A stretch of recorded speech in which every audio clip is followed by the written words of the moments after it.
All right, guys. So a guy that has a lot of fans on Sailing Anarchy, all of our Canadian anarchists, and a guy who's sort of been the Energizer Bunny here, Derek Hatfield.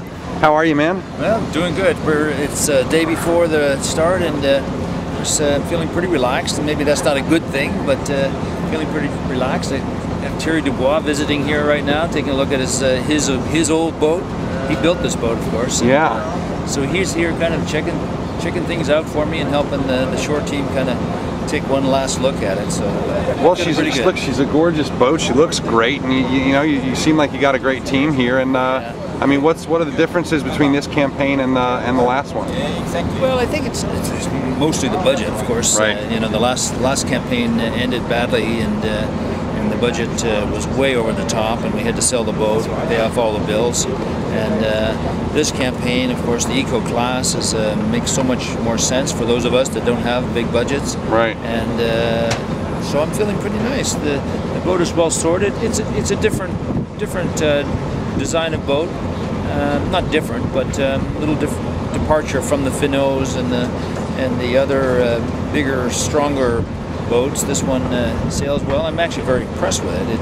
It sails very well, and I've got 10,000 miles on it now, so getting a handle on it. What are the chief differences between this one and a Finneau, for example? Well, I think the power and how easy this one's driven. So easy to steer. It's unbelievable. 18, 20 knots, and it's like 2 fingers on the tiller. Really? It's like, yeah, it's beautiful. And, doesn't have that brute strength that you have to overcome all the time.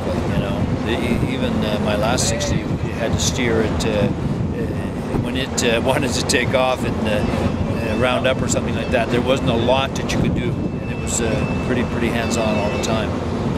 And I know you guys don't often. You're not often sitting here thinking, oh, who am I going to beat now? But this boat's trounced Brad's boat a couple times in history. How do you feel about your chances of doing well here? Thierry did it. Thierry did it right here. Bernard is here as well. Bernard Stam is here. Oh, Bernard is here. Yeah. Okay. You'll see him on the finger here in a minute, I think. Oh, great. But so it's kind of the old home week here for the race in 2002. So. Yeah, in Thierry's hands, he did a great job, of course, against Simoni, which is the boat that Brad has now. When it was Proform, is that right? Well, Tiscali, actually. Tiscali, that's right. Tiscali in the 2002 race. Yeah. So we'll see how it goes here.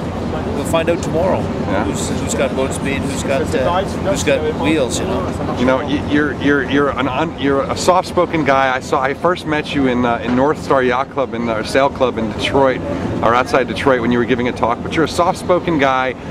You're certainly like sort of a very understated guy. You were an ex-Mountie, right? A mounted policeman.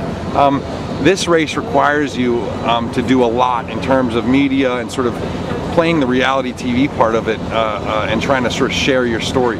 How much of a commitment do you have, and sort of how motivated are you to share everything you can with your fans, with your friends, with your family, and with the sailing fans? Well, yeah, no, it is part of the thing, and of course now with sponsor Active House, really have to step up and play the media person and play the role, of supporting them and getting the messaging out for them. Of course, it's a great concept because they're just an association of like-minded companies that want to promote zero energy housing. So what better idea? Where is Active House based?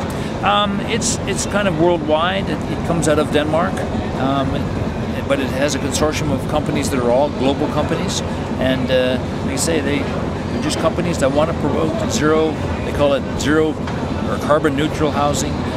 The whole philosophy is just a holistic approach to building houses, and the excesses of the 80s and 90s, and we're starting to find that now that it's pretty nasty. So we have to do something about it. We all have to do our bit. So I'm trying to do that. Well, and this Eco 60 class, I think, really is raising eyebrows, and I think we're going to see it trickle into a lot of other types of racing. Yes. What do you think about sort of the future of that for this race? Is it going to grow? Are the rules going to adapt and sort of make it it'll continue to be sort of where the older open 60s go?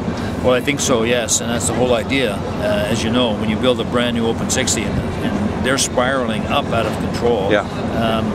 When you build a new open 60, you're looking at $4 or $5 million, and as soon as you drive it off the parking lot, of course, it depreciates so quickly. Right. And as soon as it does a race. But so they need a place for these things to go, and here we're racing level. These boats that are in this race are pretty well all the same generation. Maybe one that's a little second or older generation, but so it's a great thing, and we're kind of racing level. You know, it's a good level racing, same as the Open 60 racing. Yeah, yeah. Well, I know we'll be excited to watch you. And what's the name of your website? It's activehouse.info, and of course people can follow on spiritofcanada.net as well. Okay, and boy, you know, it's just good to see you here. You know, you're the nicest guy, and like I said, all your fans on the site want to follow you, and well, I appreciate that. And we'll be paying attention. I appreciate it. Thank you very much. Thanks, Derek. Okay. Good luck. Thank you.